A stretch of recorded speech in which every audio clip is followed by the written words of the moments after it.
है, तेरी ये प्रीत है।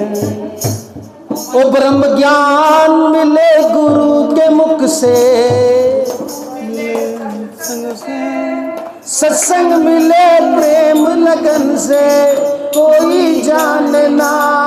ब्रह्म ज्ञान मिले गुरु के मुख से, गुरु मिले सत्संग से, सत्संग मिले प्रेम लगन से, कोई जाने ना।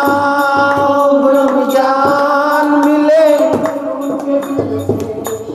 मन से बुद्धि परे है, बुद्धि से आत्मा, बुद्धि से आत्मा, तेरी हर श्वास में है तेरा परमात्मा, तेरा परमात्मा। ओ मनवारे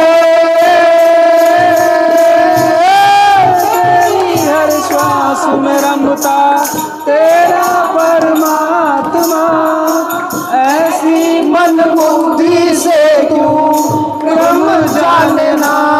ओ ब्रह्म ज्ञान मिले गुरु के मुख से, गुरु मिले सत्संग से, सत्संग मिले प्रेम लगन से, कोई जाने ना।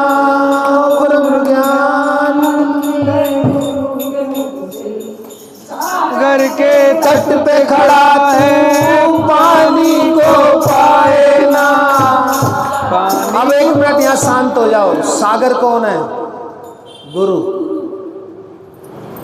पानी है वहां सागर में, ठीक है, और सागर के तट पे खड़ा है तू। बोलो श्री सतगुरुदेव भगवान। परंतु पानी पाया नहीं। कैसे फेल करोगे कि सुननेवादी सच कह रहे हैं, मतपंथी सही कह रहे हैं? प्रभु प्रभु इसके अंदर से देखो, सबको बता रही हूँ, किस किस ने देखा चमत्कार? अभी चमत्कार हुआ है बड़ी जोर से।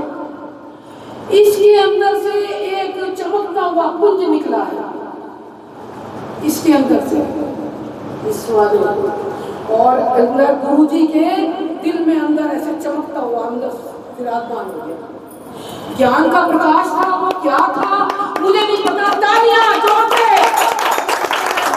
अरे एक तरफ वो कह रहे हैं कि सब कुछ शून्य है, शिवलिंग का ऊपरी भाग रिक्त है, नागार्जुन कह रहे हैं, बुद्ध कह रहे हैं इतने बड़े लोग कोई गलत थोड़ा हो सकते, ये सब शून्य है, ये वाला भाग यहाँ से यहाँ तक शून्य है। और जब हमारे आदि गुरु शंकराचार्य आ रहे हैं तो वो भी कह रहे हैं कि ये जो सृष्टि बन गई ये भी मिथ्या है।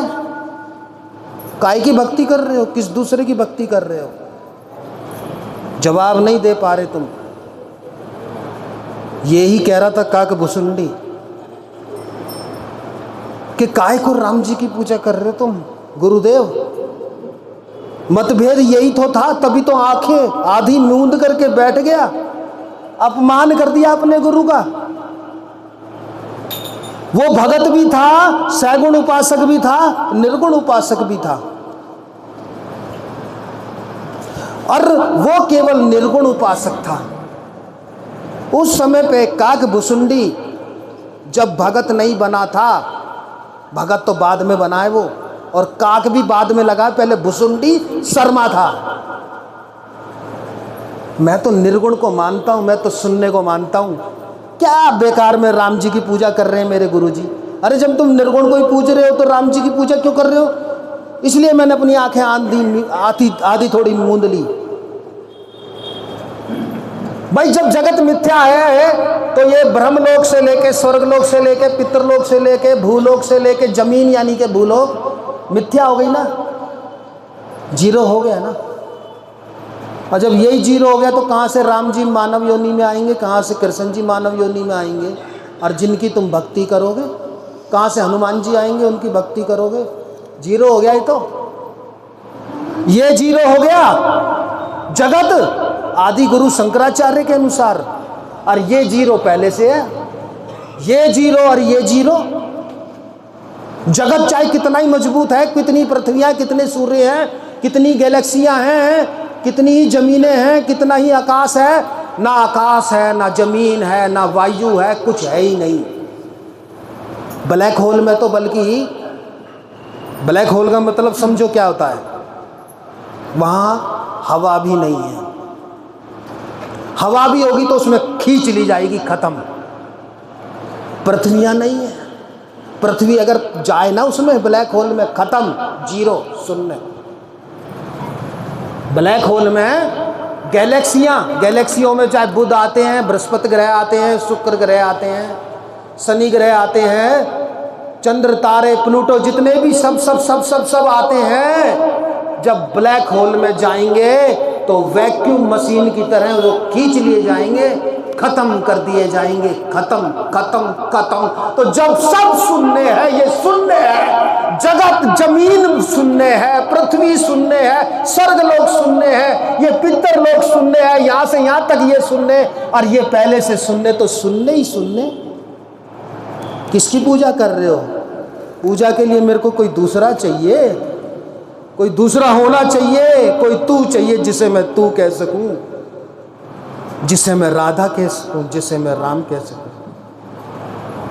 अरे इन मतपंथियों ने तो तुम्हारी भक्ति का नाश कर दिया। कल ही मैं एक वीडियो देख रहा था, क्या गलत बोल रहा है वो आर्य समाजी माता के बारे में, राधा के बारे में। कहां से ज्ञान प्राप्त करोगे? गुरु चाहिए, है कोई तुम्हारा गुरु?